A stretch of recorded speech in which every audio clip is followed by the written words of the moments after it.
Hello and welcome again to New Kevin Smith, The Great Witness Show. The Great Adventure Series is. We're here with New Kevin Smith from UK. I'm Dean Bell and co-host Jeremy here as well. And we'll be listening to Kevin's experiences on the real side and then commenting and asking questions. So welcome, Kevin. And again, I would find myself in what I refer to as the in-between state. My awareness not fully extricated from the consciousness, and within the physical vehicle then, that processes a consciousness to physical level, cause and effect, virtual reality simulation. So would I be viewing my bedroom, but my awareness rather bridging between the physical level simulating processor of the body vehicle and the real side beyond the consciousness, that if we decide we can see more than just that which we have agreed and decided as to the personal self simulation of our created consciousness. As I am then not fully on the real side, wherever my awareness happens to be viewing on it, the scene and setting remains as my physical level bedroom, but elements and features of the area of the real side I am also on will bleed over into my physical level bedroom. Everything is here and now, in the nowness of the is. It's just a case of what of the everything, and everything is that the real awareness is, we happen to be viewing, whereof the simulator we have placed our awareness, that the personal self now is being shown. And so, were I fully in the physical vehicle and inserted in the physical level simulation of it, all that is transpiring on the real side is here and now also, only my view of it is denied. These bleed-overs don't just cease to exist because I can no longer perceive them through the physical level decoding apparatus of the physical body. And generally, if I find myself in this between state, and it's not one I have intended to be in, then it tends to be the case that life, the guides, and the real awareness wants that my personal self be aware of something. Usually, we are shown what we need be aware of on the real side, that which is perhaps impacting us from the unseen parts of the personal self and simulation. But life and the guides will work with the individual, and the unique way they go about their process, and make use of whatever skills, abilities, or methods the individual employs. As being in this between state is rather habitual, and stems from my astral projection practice days. So this then is as good a position as any to show me that which I need be aware of. And my real awareness will induce this state also, for the reasons of real side revelations, knowing that the personal self won't panic, as it is used to this state of being, and the phenomena that drifts in from the real side and features on the physical resultingly. For sometimes, when we go fully on the real side, it's always possible we may forget that which we are shown, or misconstrue it, not recognize what the symbology represents, etc. But with this between state, memory recollection isn't a problem, as can be the case when returning to the physical on waking, with the analogy of a stone hitting the water, that we forget what we had just seen on the real side. But in this state of bridging the physical and the real side, this then isn't an issue, I find, as I'm already partially on the physical, so it's less a transition from the real side to the physical, not so much a stone hitting the water then.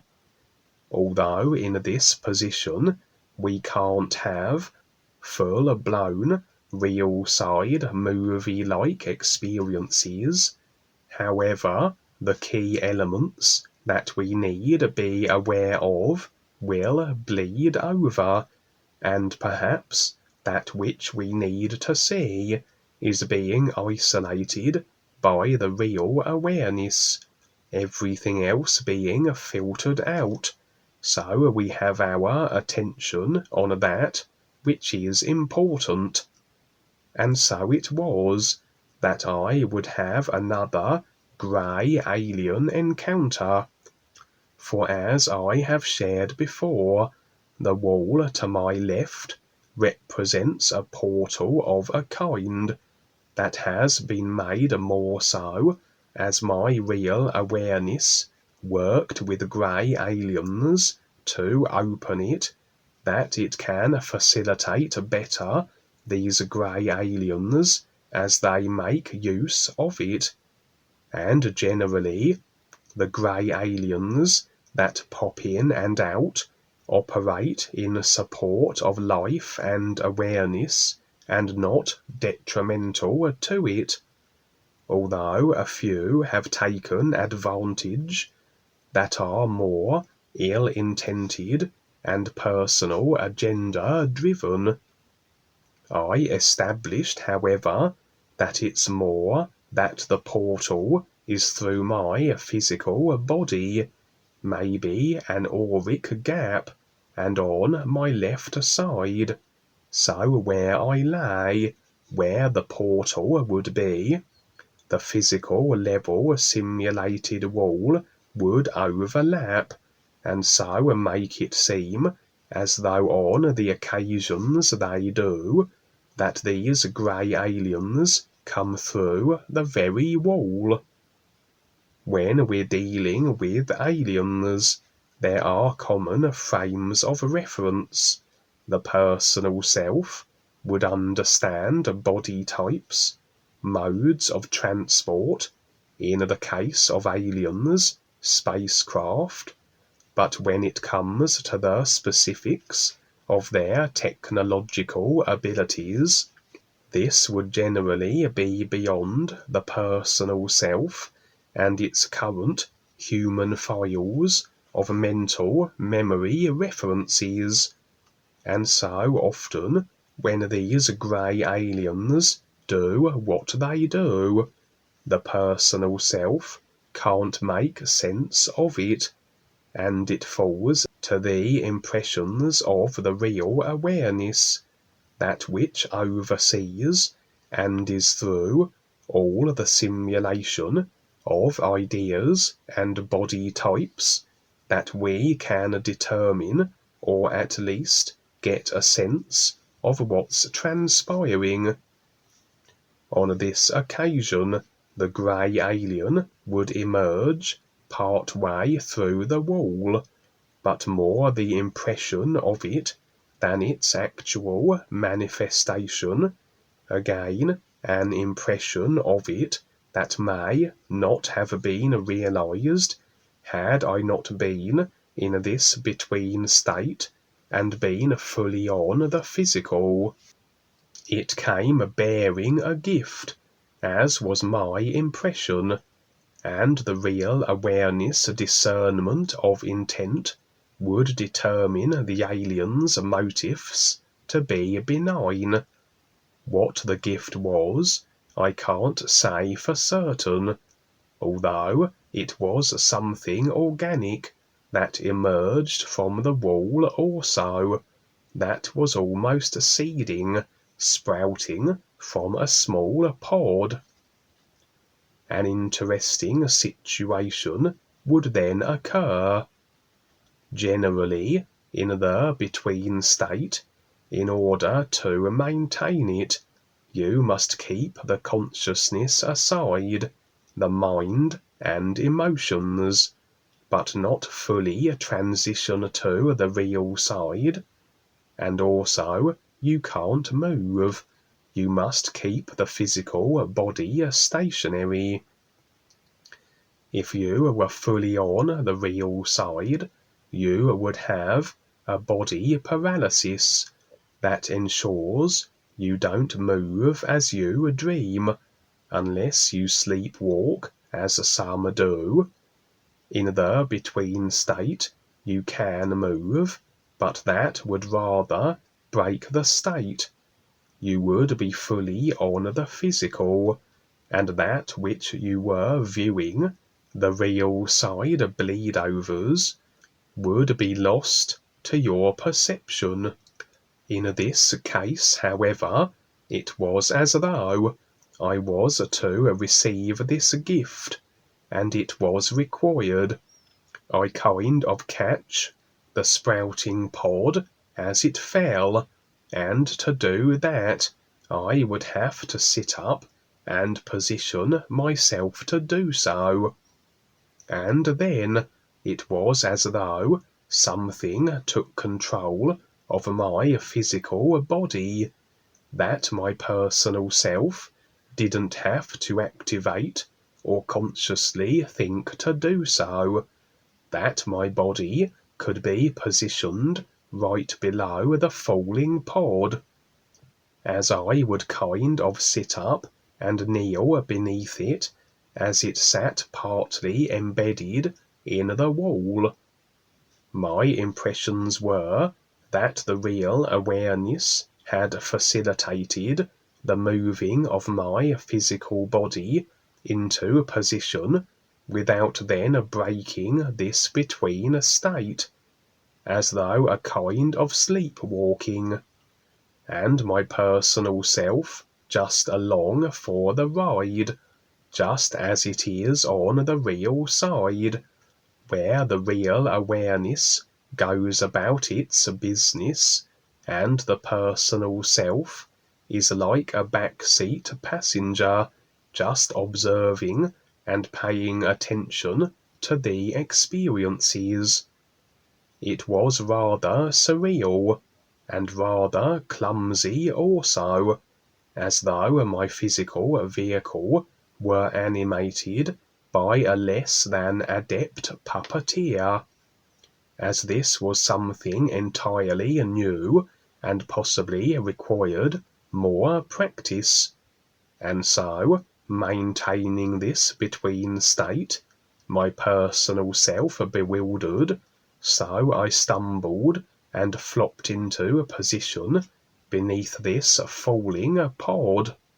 But the situation so unusual, the sense of the physical vehicle controlled outside of my personal conscious decision to do so, though that was just the personal self's consideration to the real awareness taking direct control of the body, but this rather had me breaking the between state, the considerations of the personal mind drawing me from the between state, a state that demands the consciousness is placed aside, and to effectively remain in the nowness of the real awareness.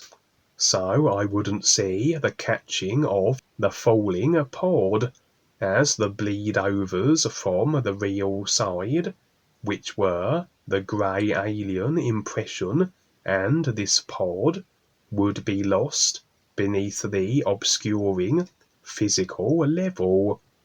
So I'm uncertain if I caught that which fell from the pod, but the idea seemed to be that it would absorb somehow into my physical body, and would affect the physical, as everything from the real side does. Again, my impressions were that this was something of benefit, awareness speaking, but I had no impressions as to what it was. But the most intriguing aspect is how it seems that life, the guides, the real awareness, can directly take control of the physical vehicle, if it makes sense to do so, and if the personal self grants agreement permission. That there may be situations where this needs to be so, if the personal self can't be trusted to take the best course of action in certain circumstances. For I've often wondered about these portals that we all have had extensive practice with on the real side, that the real awareness knows how to make them, but the personal self does not, and given that some of these portal experiences suggests the possibility of a physical level portal manifestation, how would the personal self know how to do such, unless the real awareness did take complete control of the physical vehicle and make the portals so? As some of the portals in the real side experiences involved an elaborate series of movements and hand motions, although almost in complete contrast to what was a beneficial and making sense with life situation, despite the bizarre nature of it, would be another between state encounter, only this time it consisted of a large spider invasion. They were about the size of tarantulas, and radiated with malevolence, filling my room, crawling all over my body.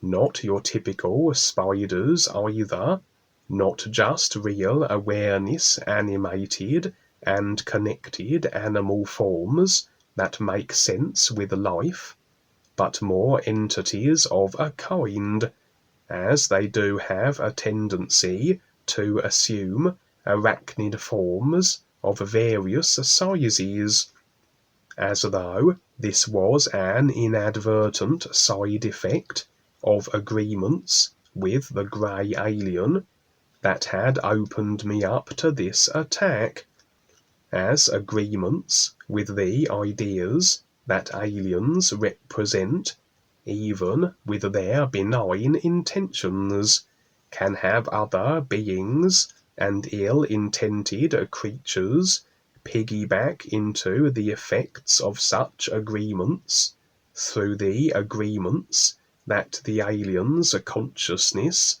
comprises of, because of course these aliens are still rather personal self immersed, generally lacking awareness, and so are effectively potential vessels for the encroachment of others in our experience. Others that can work through the personal self-consciousness agreements, through a personal self that the aliens are immersed within to carry out their mischief, etc. When you're dealing with the overall idea that the personal self of another is, you can't possibly determine all the potential risks. Well, your real awareness would know, of course, but we do have to engage with these beings as we are trying to get agreements and share and promote the ease, and we must do that on the personal simulated side, because of course it's the personal self that must be motivated to agree. So you are, by the very fact of agreeing with others, that they can feature in your experience, opening yourself up to more than just what you see on the surface.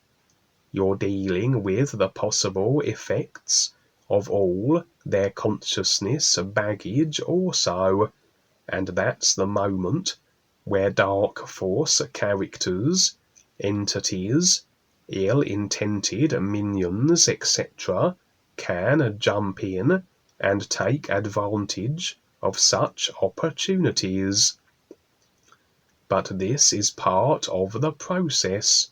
We do, after all, have to face all of creation, and we become more aware and all the more capable and stronger for it.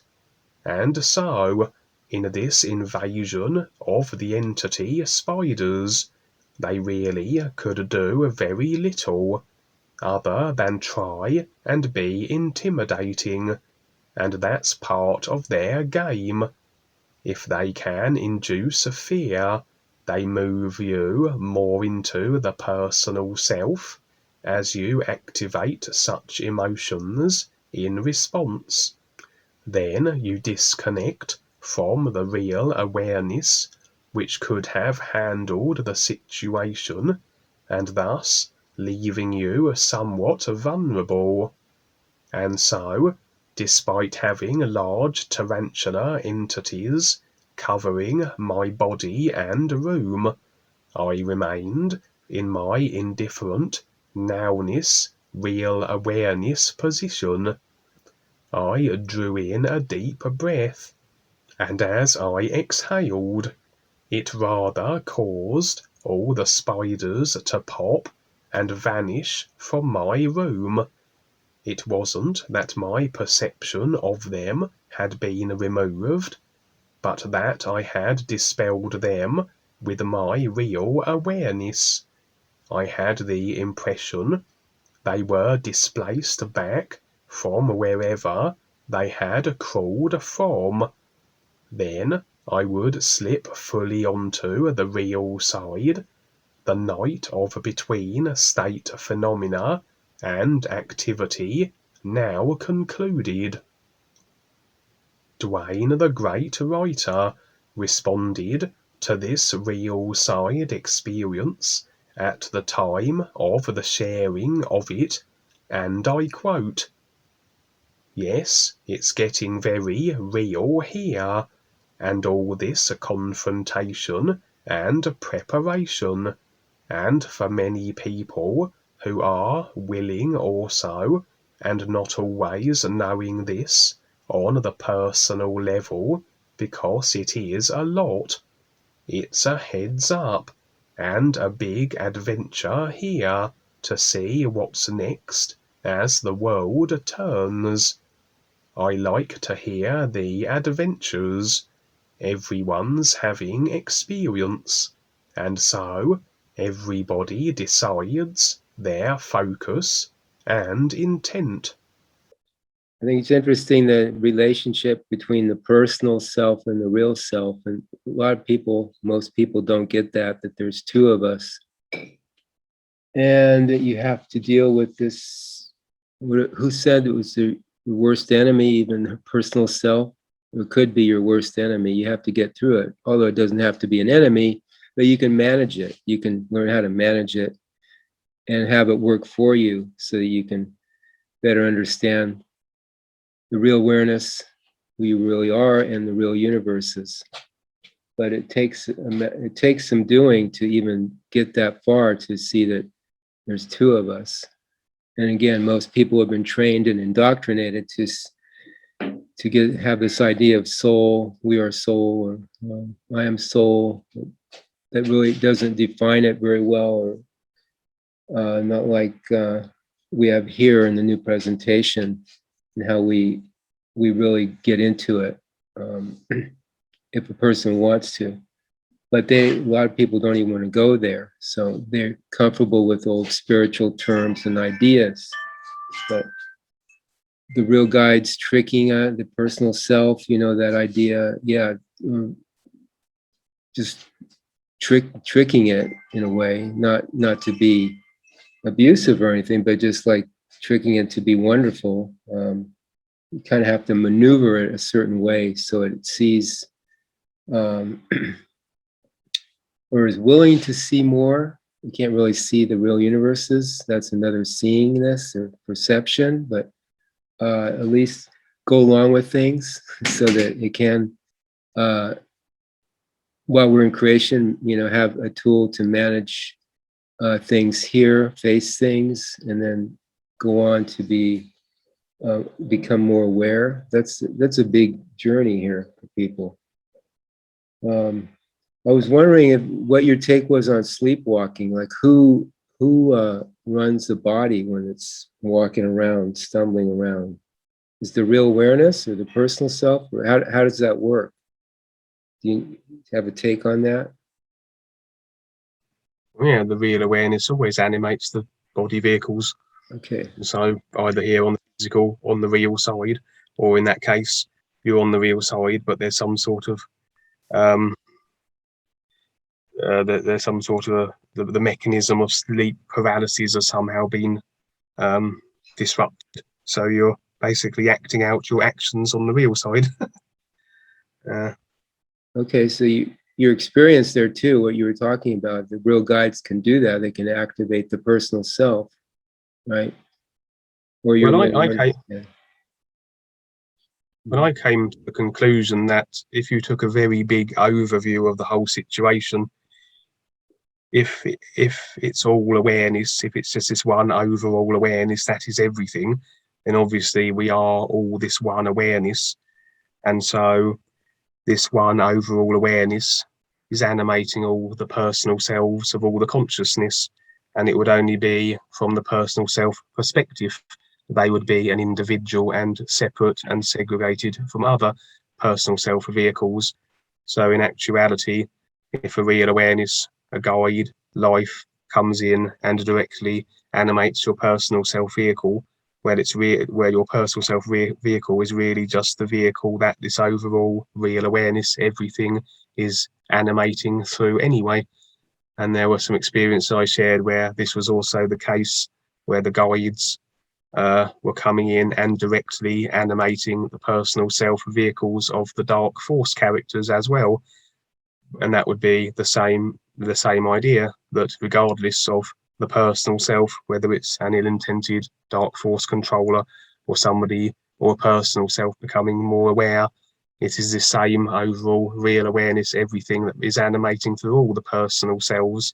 And in the cases of the dark forces, their personal selves obviously haven't made the connection with their real awareness, so they would be less aware of what's going on. And for them, it may seem as though they're being attacked and maybe being possessed. But in actuality, the guides were simply creatively making use of the effects the dark forces had brought on themselves through the abrasiveness they had decided. And so effectively, the dark forces had decided that experience, which would have normally have been an experience in which they are the effects of themselves, and so they would walk into abrasive situations or find themselves thrown in the phantom zone. But as an alternative, instead, the guys were utilizing the effects in that way in order to directly take control of their personal self vehicles in order to have them do that which makes more sense than what they had currently been doing. And so, yeah. Yeah, it's interesting how we almost need to be, we need these different viewpoints. So we all have these bodies, different bodies and different experiences to gain different viewpoints and through creation into the real awareness or the real awareness that we are. But it's almost like necessary to split things apart in creation. So we have these different viewpoints. Otherwise, everything's just kind of combobulated into one viewpoint, but splitting it into like a creation idea, then we get to see different viewpoints. And then we get to hear like you talk or other people and their experiences, especially if they're aware, and gain, through others, the experiences we gain from. If they're not aware, people, we can still gain from, what not to do, watch people and see what not to do, what they're going through. But just this splitting apart kind of idea gives us a bigger view rather than if we're just one chunk view, which is everything. But to see it, you kind of need creation to see it, see the one through the many. That's the way I see it anyway. Anyway, Jeremy, do you have anything? I just wanted to highlight a part of it where it's opening yourself up to agreement by being involved with other people and things. It gets really subtle is what I'm learning, that, even just, considering someone like, oh, that's a friend or whatever, you shake hands with somebody, it's making an agreement. You're making certain agreements that will open you up to whatever it is their world is and how it's aligned. And so you really have to protect yourself, because we have the right to protect ourselves, and you don't know what people are involved in and what they do or what their intent is.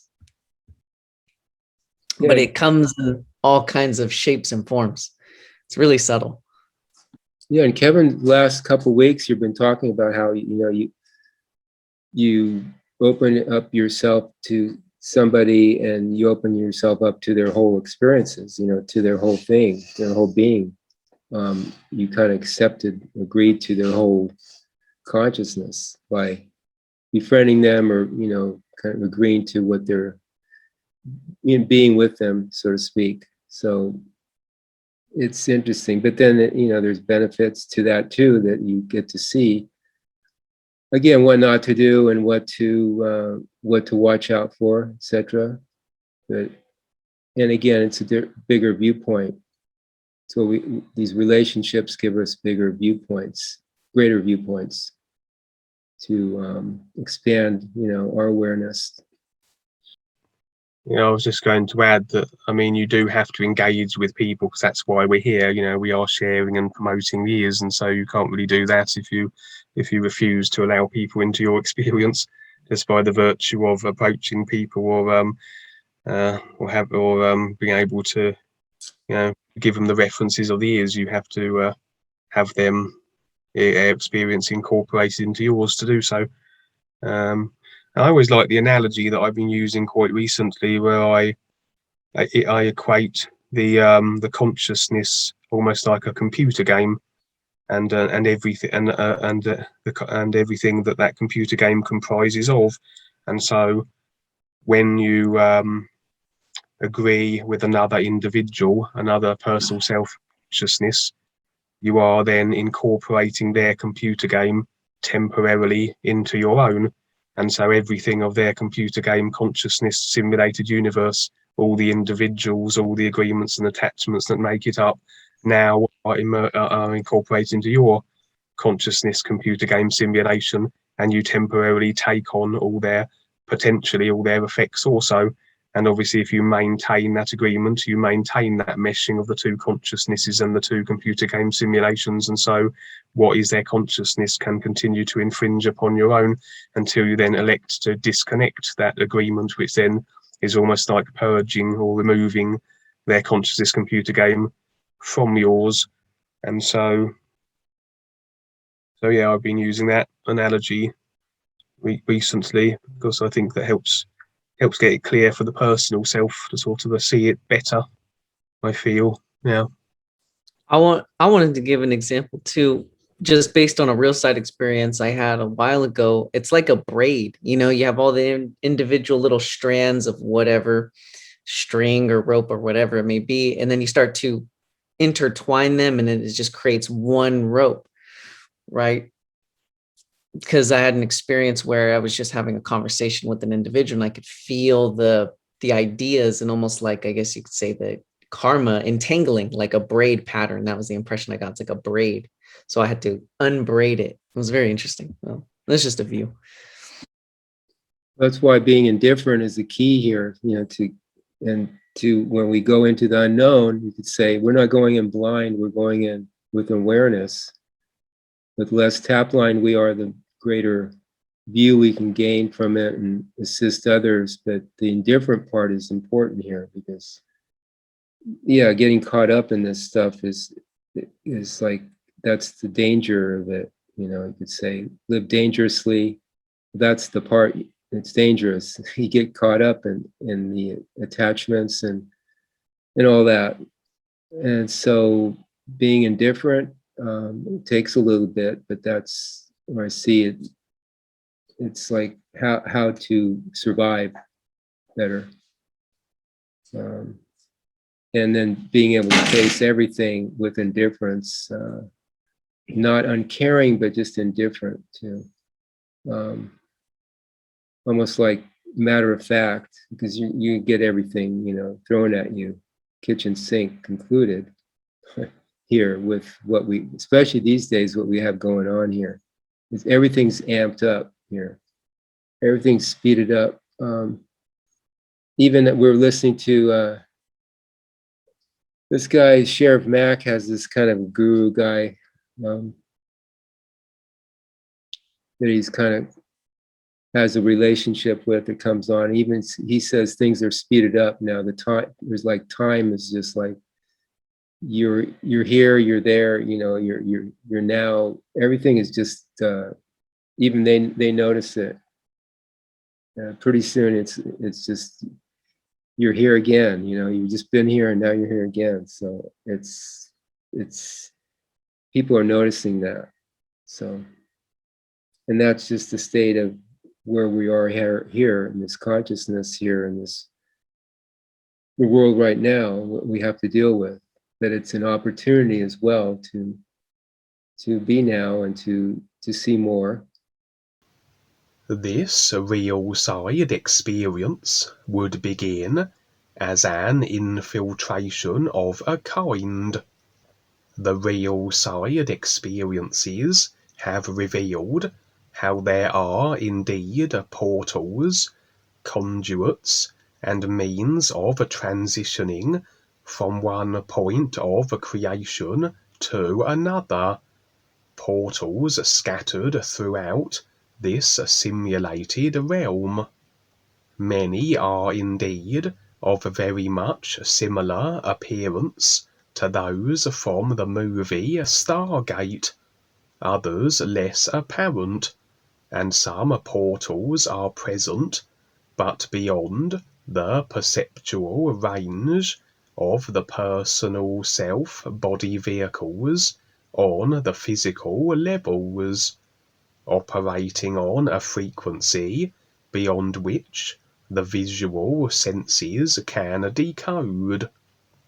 Some of these portals are very ancient, and who knows by whose hand they were constructed.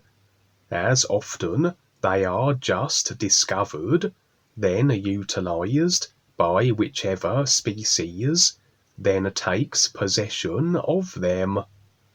Also on the real side, it is revealed, as I have recounted some of these experiences in recent times, how there are ancient temples and ruined structures throughout creation that are positioned where portals are, as though as markers, and certain skills or techniques are required to open these portals and allow a passage to wherever they lead, as on a few real side experiences where I would be with groups and real guides or other individuals skilled in these ancient portal opening methods would open these portals, generally that we can then connect with and make contact with beings and species that reside where the portals connect with, as there seems endless pocket realms and hidden dimensional areas within this overall simulator, places where species are removed from the overall creation and are rather in seclusion and forgotten, but that a few individuals and the guides have knowledge of, and of the hidden creational portals that allow a passage to these positions, as the idea is to garner agreement that will help offset the simulator situation, especially through the decisions of individuals to become more aware and support life and the simulated levels, the all-natural environments through creation, which is the isness expressed in creation, through the standing real in their real awareness that the isness is, and moving then from the agreement through the personal selves that are programmed into agreement to distortion, and therefore simulator degradation through the distorted consciousness constructs of them that effect an equally as distorted simulated creation. The supporting of life through all levels of creation can only be so through the real awareness after all, as real awareness is the isness, and anything other than the real awareness is the personal self, and that which perpetuates effected distortion through its consciousness, that is environmentally detrimental and non-supporting of life. So every being is precious.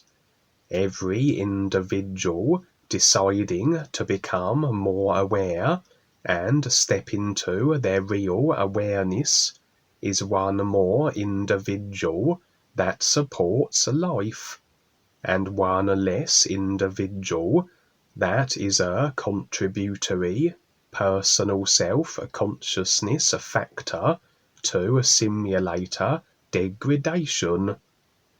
Hence why the guides and those that agree to participate are scouring the real side for all these concealed and forgotten areas of creation, to locate all these beings, that we can extend to them also the opportunity of becoming more aware, to save themselves and help offset the simulator situation and assist with the galactic activities. although only the guides and a few select individuals know of these hidden creational places, as it seems they are removed from the dark forces' ability to reach or even know about, and perhaps that is why that such beings and the locations they reside in are secluded from the tyrannical dark forces and their incessant want for control. But there are, of course, many portals and wormholes that, regardless of who made them and when, the dark forces do know of and utilize for the various reasons that they do.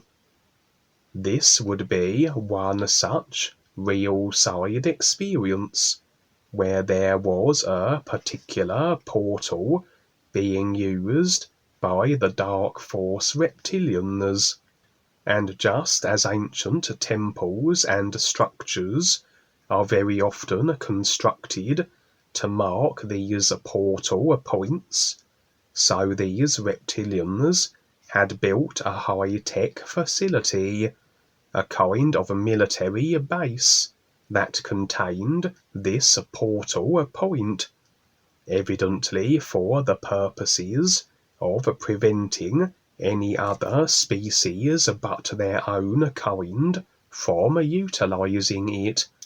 And so, it seems, I was to infiltrate this facility for the purpose of utilizing the portal, a kind of scouting mission that my real awareness was deciding, and my personal self just along for the ride and being shown what was taking place.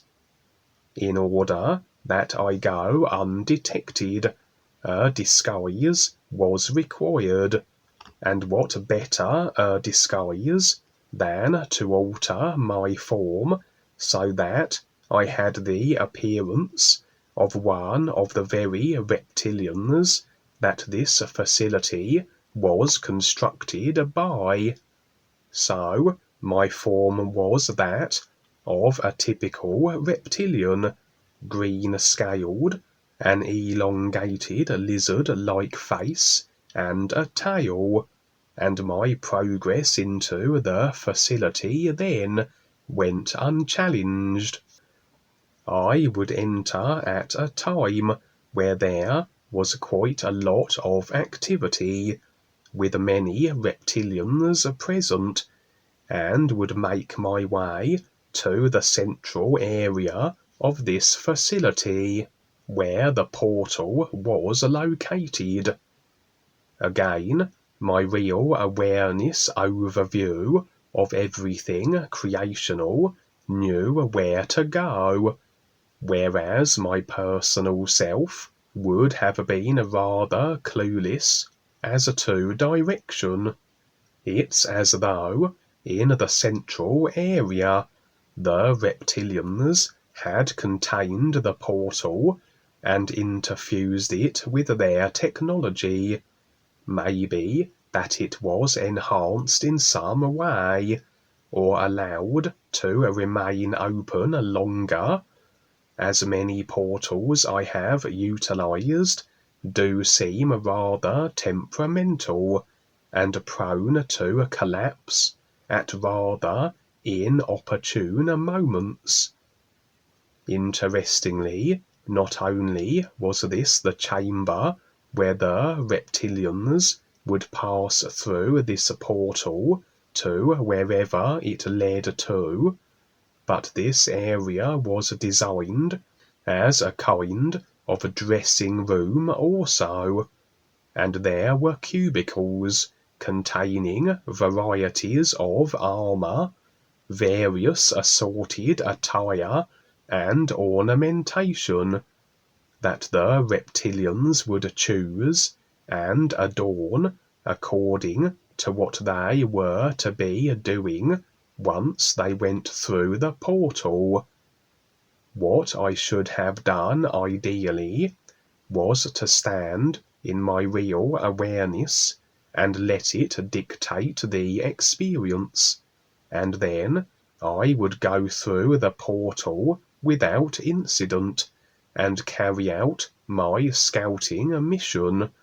What actually happened was that my personal self was rather intrigued by the armor and simply had to study it, and even try some of it on.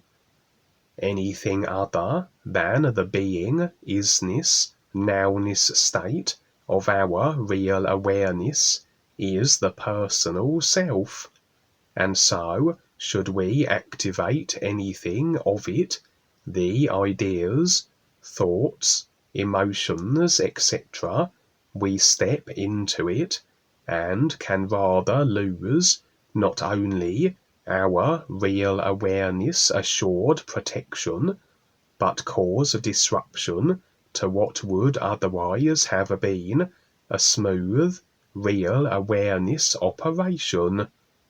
Unless on the certain occasions that we do step into the personal self deliberately, so that certain situations can unfold and take place that wouldn't have been so had we remained in our objective and indifferent and aside from and beyond the cause and effect reach from others and their possible infringement on our experience, real awareness position. I was rather arousing suspicions now from the other reptilians in my midst, as my personal self was busy trying on some of the reptilian adornments and trinkets. There was a selection of head garments that really were just embroidered material that rested upon the reptilian head, as though for decorative and ceremonial purposes, as were my impressions. So evidently this portal took reptilians to places where conflict was expected, hence the armor, but also to places where more ceremonial activities would be taking place, or perhaps more peaceful meetings with other species, and the reptilians then would put on such embroidered and jewel-encrusted headwear for display purposes and peacockery, just as humans would wear jewellery, etc. And very likely it wasn't a standard for reptilians to be rummaging through the attire available and trying everything on as though it were a clothes shop. The reptilians, then realizing I was some kind of an infiltrator in disguise, would attack me, but my real awareness would provide me the means of my defense. For I had stepped into the personal self more so, where I could be attacked, but then this was after all a very creationally based area on the real side. It wasn't just a situation where I was having a view from the safety of my real awareness, removed from the perceptions of those I was viewing. I was very much operating in the personal self arena, adopting a reptilian disguise and utilizing a reptilian-controlled portal.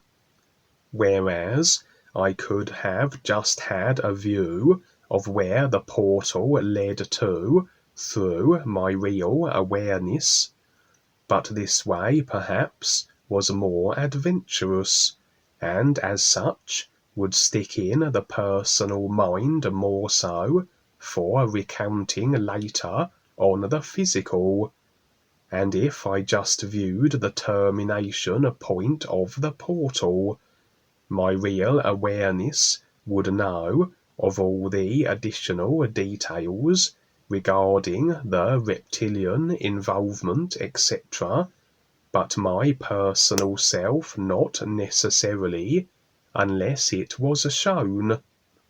So very often we go through what seems unnecessary activity that the real awareness would already know, but it is the personal self that requires to be shown that it can relate it to others on waking, or we rather have to rely on the real awareness impressions of an experience if it lacks much by way of visual, literal imagery detail for the personal self. And yes, we can glean much by way of insights through the impressions as we recognize the real awareness more and are able to better determine and read what experiences represent beyond the surface visuals. But the best way to convey experience is always visually and for the personal self only, if we don't want any detail overlooked or unrecognized through the real awareness impression reading of the situation.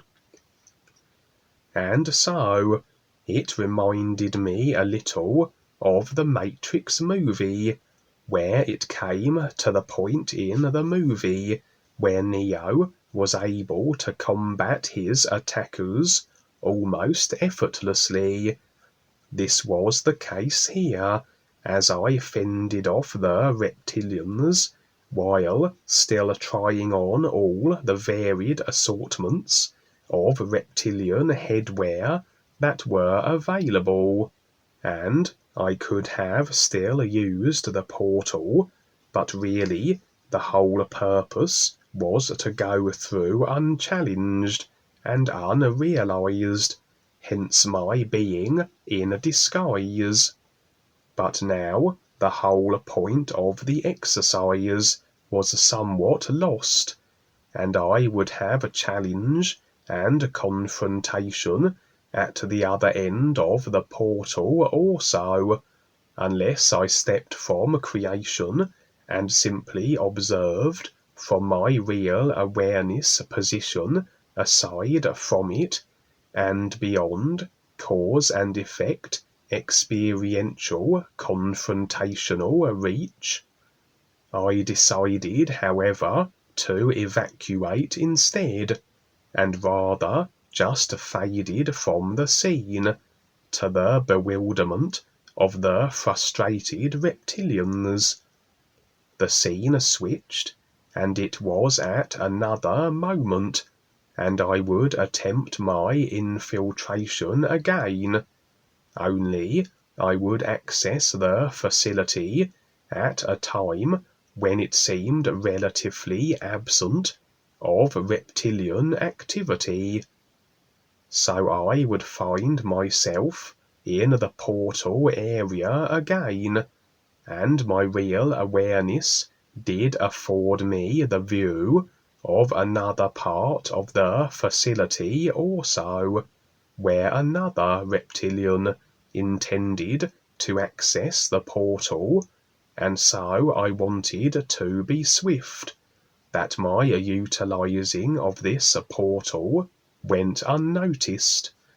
But as I had my simultaneous views of the portal chamber and this other area of the facility, it seemed that the reptilian had in his possession a selection of stone statues that he was showing to another reptilian, as though to determine acknowledgment of their worth. For the reptilian shortly to be using the portal was apparently going to present these statues to some other beings, almost as a gesture of goodwill, or almost as a tribute, and wanted to be assured as to their value, and that they would be graciously received. The other reptilian studied the stone statues, that looked rather African in their design, and confirmed that they would indeed be well received. Then, as the reptilian with the statues then proceeded to make his way to the portal area, I hastily slipped through and beyond to wherever it would take me, although I would never see where the portal terminated, as the experience would end there. And really, portals and motion from point to point is very limiting, convenient as such portals may be, and represent really just illusionary movement in creation, cause to effect in action. Whereas, as we move more into our real awareness, we can be everywhere simultaneously, and from that position, in the isness reality of our real awareness, true being state, there is no movement or motion or transition from causes to effect events, as everything is an isness, and all here and now. And on the real side also, any travelling or motion from point to point is also from the perspective of the personal self. Such adventures and activities would be in then the simulated creational arena of the personal self and the consciousness. But we need these created situations and simulations for the personal self to relate to, and to recognize the is by the comparisons they provide. And when it comes to being shown what's going on in creation to relate it to others, we do need to step into this arena of illusion, of point-to-point motion, and using portals, etc., that we can more fully engage with the creations of others and the dark forces, and get a more first-hand and intense personal self-experience that impresses more upon the personal self-memory, that we can bring the experiences back to the physical on waking. It's one thing to just sit in the real awareness, but the idea is to actively participate in life after all, not just remain indifferent, removed from it, and simply observe it. For part of waking up and becoming more aware is through the confrontation. A confrontation that we can only experience if we do interject ourselves into the cause and effect situations. And also the attention we get as a result, be it agreeable or not, is still the getting of attention that is providing the dark forces an opportunity to see more than what they have resigned themselves to and decided, to cause them agitation also, and perhaps have them consider more than just their personal created consciousness. We do, after all, bother everyone, and we can't really do that if we just operate from the safety of a real awareness position on the real side that is beyond the recognitional range of what the vast majority can perceive and are aware of. I'm just seeing as portals as being used more than, probably used a lot more than we see. But I'm just thinking back to the Tartarians, and they had portals that they used, and maybe they were just like aliens that came to this planet, used portals, did their architecture, just utilized this planet for a while until the reptilians got rid of them. I don't know. And there's all these different dimensions too we're dealing with. So there's a lot going on. And then going back to the orphan trains again, if adult Tartarians were destroyed, then they took the youngsters and trained them to see history a certain way. And then we just saw Fifth Wave, that movie we reviewed a couple weeks ago. And the Fifth Wave was actually, could say the children, they kept the children to get rid of the stragglers, the straggler humans, but also to train them, didn't go over that in the movie, but to train them with a revisited history, you know, reset history. So who knows what happened way back there. But I think portals have a lot to do with it too, to transport things, whatever, you know, you know, they can transport things through portals. It's a means of communicating, traveling, etc. And then, yeah, you took the form of a reptilian, and it reminds me of a experience I had with Dwayne and Claudie here. When we were living in Huntington Beach, Claudie came to visit. Claudie was one of our seers, and she was working very closely with the reptilians, and she also took on a reptilian form. She was a huge reptilian, but physically she was very weak. She had diabetes and she had a lot of health problems. And one night we went to the beach. We took her to the beach. It's only like a block and a half. She walked over there, almost had to use a wheelchair, but she struggled to walk to the beach. But coming back, she really had a hard time. She's feeling really weak. So we had to, Dwayne took one elbow and I took the other, and we tried to kind of like lift her along. And it was really, she was like this frail little woman, but she was heavy. I mean, we could hardly lift her. She was so heavy. So she still had this reptilian, she had a huge tail on the real side, but somehow physically, she still had some of her reptilian nature going on physically. It was really hard to lift her. We struggled back finally to this place. But it's just kind of a funny experience, reminded me of. And then, yeah, contributing, you can be aware, but yeah, it's the contribution you make to becoming more aware for everybody.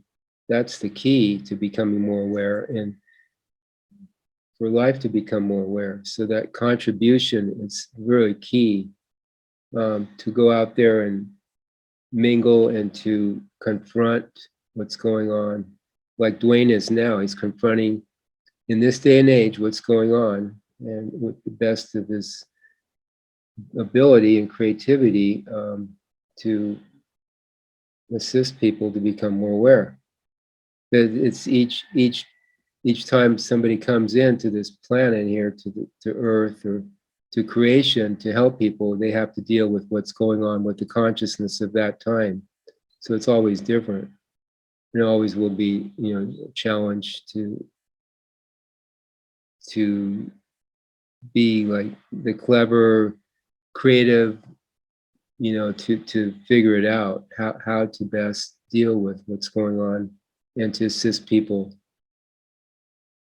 at the same time. And I think it was cute that you're dealing with all these like wardrobe stuff, and you're like, you're just like they're flies. You're just batting them away, kind of like that. You're involved with looking at the stuff, and they were just attacking you, and you're just like, oh, no. That was good. So, Jeremy, do you have anything? Jeremy, do you have any experiences with portals, though? I think you did, didn't you? Yeah, I did. I had a couple.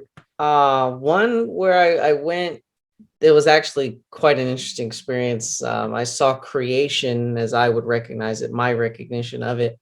It was like a Metatron cube or a fourth dimensional cube, where it's kind of just revolving in on itself and always changing and all that. It was never static. And so I got there, I got to that position via lavender portal. And then in another experience, I saw actually how to make the portals, and actually two different experiences. One was like a stone sort of tablet, and I was touching it. It was like a holographic computer almost. So you just had to hover your hand above it and know how to move it. And then it lined up like the Stargate, and then this big old white portal opened up. And the third one was, I actually did sort of like, I don't want to say alchemy, but like I did some kind of hand symbols in the air, almost like mudras, I guess, like kind of something like that. I know that's not, that's kind of an old reference, but that's what they looked like. I was doing them in the air, and then I kind of brought my fists around and made a circle in the air. And as I did that, there was these like trails of light following my fists that I made. And then when I completed the circle, there was a portal. So there's definitely certain aspects to it on the real side. I don't know on the physical, if like Kevin says, the real awareness would come in and direct the personal self too, because I never made those hand symbols. They look pretty complicated. I don't think I'd remember or know how to do that. But with the real awareness stepping in, as it can with agreement, then you just kind of go through the experience out of sort of watch. Thank you. Kevin, did you say you created a portal within yourself? You became the portal at one point? Well, I have been sharing these experiences regarding portals. They stem back several years. Originally, when I first started having them, I had the impression the portal was actually located in my house, because I had one bedroom several years ago. I moved to another bedroom. The reason why I moved to another bedroom is another story, but I might mention it briefly here. But in the original bedroom, there was always a wardrobe to my left. And when I would be in the in-between state in that bedroom, I would have lots of phenomena coming out of the wardrobe. And so I formed the impression, I had the notion that there was a portal there. But then when I changed bedrooms, then I would have, from my between state, I would have then phenomena coming through the wall, which was also on my left-hand side, which would be in a very similar place and position. And so then I drew the conclusion it wasn't so much portals in my house, it was more portals in my auric field, which would have been on my left side. And it was just then it was just where I happened to be positioned as to what was physically there as an illusional overlap of this phenomena coming through to the real side that would seem as though it were coming through the wall or through a wardrobe. And so I came to the conclusion that, and as Dwayne has said in regards to astral projection practices, which I did prolifically for a number of years, that this does make holes in your aura, and these holes can be utilized as portals. And so I came to the conclusion it's actually because I have a gap in my auric field on the left side, which then acts as a portal, that when I'm in my in-between state, this can then allow for such manifestations to come through. And as such, on the experience I shared, and how these grey aliens pop in as though through the wall, and you would see them from the torso upwards as though semi-immersed in it. and such. And the reason why I changed bedrooms was because I would be having constant attacks in that bedroom, which would come in the form of insects, and they didn't seem to be just real side entities or phenomena that wouldn't actually be physically substantial, in that they had a holographic physical level body form, but they were also physical insects as well. And they would just suddenly emerge and swarm me on a night-to-night basis, and then disappear without a trace. And I went in there with bug sprays and everything, and I even had other people spend the night in there when I slept on the couch and said, see if you experienced the same problems, and they never did. They never had any problem. But then I thought, oh, I guess the problem is resolved. I would go in there again and they'll get swarmed again. So in the end, I shifted bedrooms, and I haven't had that issue since. But in regards to portal making, it was like, as Jeremy describes, it's not that the portal personal self will know how to do it. It's more that the real awareness will, and just like is on the real side, the personal self will just step back, let the real awareness take the reins of the experience and do what is necessary to manifest the portals. And this will be so, I imagine, also on the physical level, as I recounted in that experience, the first one, where the real awareness came through and animated my personal self vehicle. So it'd be a similar situation. And it's interesting that Jeremy mentioned that the portals were lavender, because that would, of course, suggest the colour of the ethereal level, which indicates that part of the mechanism for making portals may well be through the utilising of the ethereal vehicle, which is the seat of the psychic sciences, where creational manipulation can be so. And in regards to making the symbols in the air, I've seen that as well. And I saw another individual on the real side demonstrate a portal to me, where she would make an elaborate series of motions which seemed very geometrical in their design. And there was another experience I had where there was a geometrical design on the floor where we all stood in, and we had to arrange the geometry in such a way that it would almost align the portal. Then it would allow us access to another dimensional place in creation where we would encounter this being, that one that I described as looking very much in appearance to Jabba the Hutt. And it's interesting with the geometry, because of course with this creational simulation being based on mathematics and geometry, because it is effectively one big simulated computer game, this would suggest then why you would be making hand motions which seem to be geometrical in their design, because it's very likely you were then altering the simulation in such a way that is almost allowing for conduits through it to another part of it. And you're almost like you're restructuring the very foundation of the simulation through the altering of the actual base geometry that makes up its construction, that again only the real awareness would know how to do. And so, was there a question at the beginning of that? I've completely forgotten. Yeah, if your personal self, did you create a portal there? That was the original question I had. Did my personal self make a portal? Yeah, I mean, did you create it within your personal self? Did the real awareness create one there? Because I have something in the back here. I mean, I have an opening. That's where I get my impressions. Right on the right side, it comes in through the back here. So there's some kind of opening or something. I don't know if you call it a portal, but it's just, that's where I'm sensitive to these impressions. So I don't know if you want to call it. In regards to portals and such, they would be on the creational simulated side, because obviously with the real awareness and Witnisss and the real universes and such, you wouldn't be having portals and point-to-point motion and anything of cause to effect nature. So anything portal orientated must be on the simulated side, and therefore is being created from the personal side through the personal self. The personal self being used as a vehicle by which to manifest it through the real awareness that animates it, based on what makes sense according to life and circumstances at that moment. If it makes sense to create a portal and go through it, the real awareness is very likely to come in and make that so.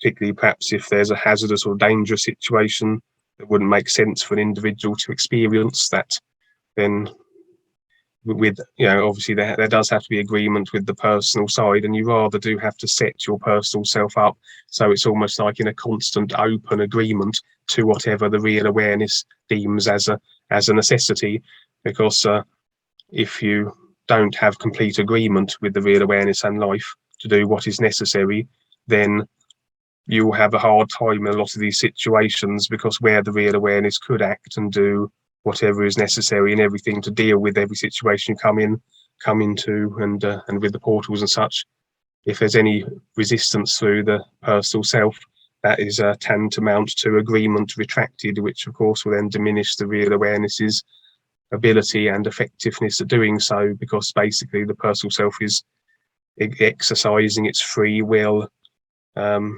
resistance against the real awareness from doing what it does, which makes sense with all of life in each moment.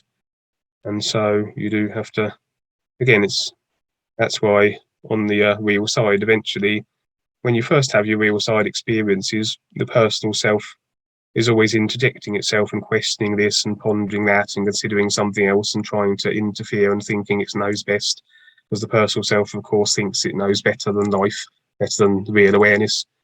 But over time, you learn to just sit back and almost be your personal self and just be a passenger and just observe the experience. And the personal self will only interject itself where necessary, if a certain experience has to be so that involves the personal self's involvement.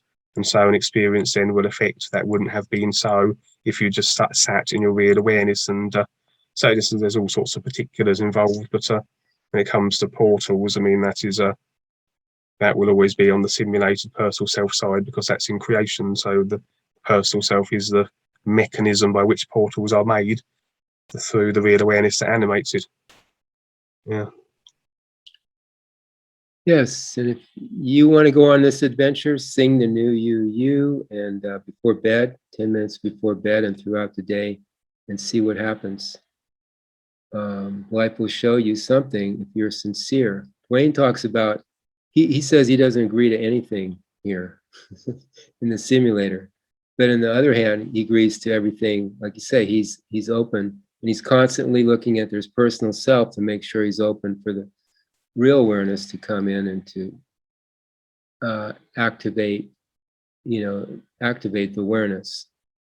But in terms of agreement, I mean, most people do agree to the reality of the simulator, whereas the real awareness really has nothing to do with it. It's just utilizing it. So that's why we tell the public, sing NUUU, and that'll give you a hint here. They'll give you this opening or this connection to this, to something real, where you can start managing your life better.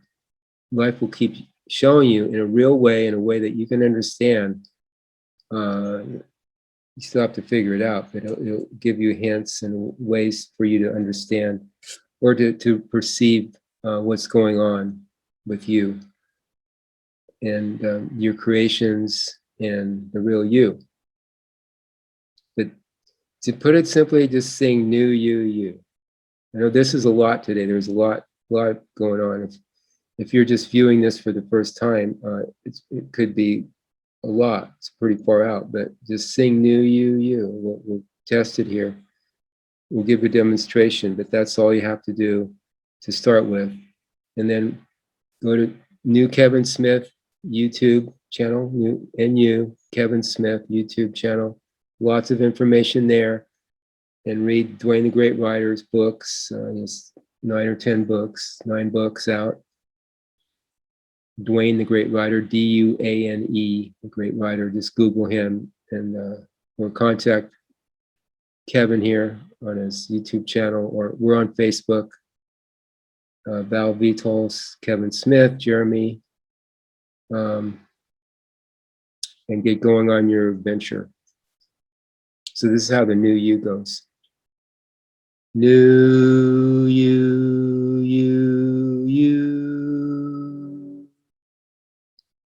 Jeremy? NUUU.